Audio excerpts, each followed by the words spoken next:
Tara. March 2nd, 1955. A young black woman is arrested for refusing to give up her seat on a bus to a white man in Alabama. Civil rights leaders in the ACLU rush to her side, and she will be a symbol of the struggle against segregation. Her name is Claudette Colvin, and she's 15 years old.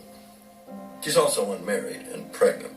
Civil rights leaders in the ACLU decide that Colvin is not the best foot forward and stand down.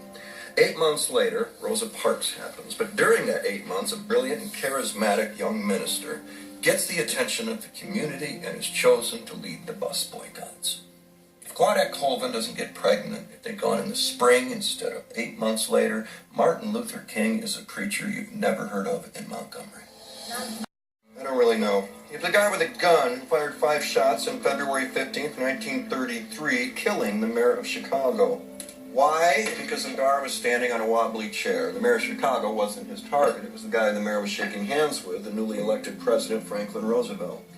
If Singar's chair isn't wobbly, Roosevelt never takes office, and we swear in his running mate, John Nance Garner, a man whose political ideology was the basis for his opposition to a package of legislation that would be called the New Deal.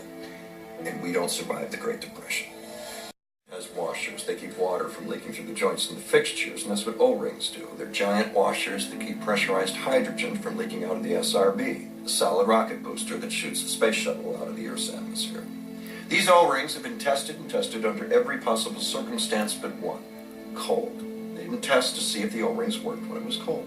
Why would they even think to test for that? The thing's launching from South Florida. When's it going to be cold?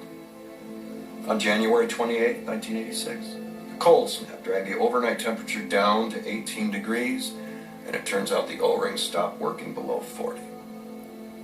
So, 73 seconds after the Challenger lifts off, it converts itself into a bomb and detonates.